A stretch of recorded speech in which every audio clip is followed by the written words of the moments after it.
A roundtable on NATO, the political and military alliance of the 21st century, was held today, organized by the National and International Studies Center and the Romanian Embassy.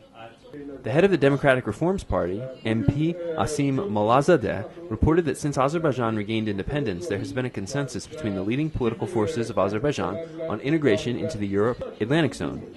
Malazadeh says that Azerbaijan needs time to bring up a new generation of leaders and to develop democratic institutions in order for its system to be aligned with NATO. East-West Studies Center Director Arashtun Orujlu believes that the Azerbaijani authorities are deliberately avoiding NATO membership. The co-chairman of the Republican Alternative Civil Movement, Ilgar Mahmadov, says there is a gap between the principles of the Azerbaijani Authority and those of NATO. The Azerbaijani authorities do not support fundamental NATO values, freedoms of the speech, press, economic freedoms, civil society involvement, and so on. That's also the reason that Azerbaijan is refraining from the World Trade Organization membership, said Mahmadov. In his speech on the new cooperation policy at NATO Lisbon Summit, U.S. Ambassador to Azerbaijan Matthew Bryza said that the doors of the alliance are open to all democratic European countries, as well as Azerbaijan. Bryza added that the U.S. supports democratization processes in Azerbaijan and noted some achievements. He referred to the release of journalist Enula Fatullayev as one of them. The head of the EU delegation to Azerbaijan, Roland Kobia, noted that Azerbaijan's membership to NATO and the WTO is voluntary.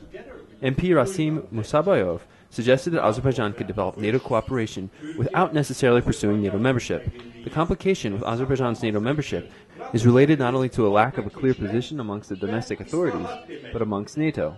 NATO is not sufficiently aware of the problems in the country. However, in general, attitudes to cooperation with NATO are positive.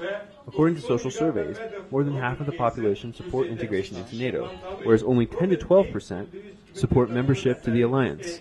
Azerbaijan's military cooperation with Turkey also consolidates relations with NATO.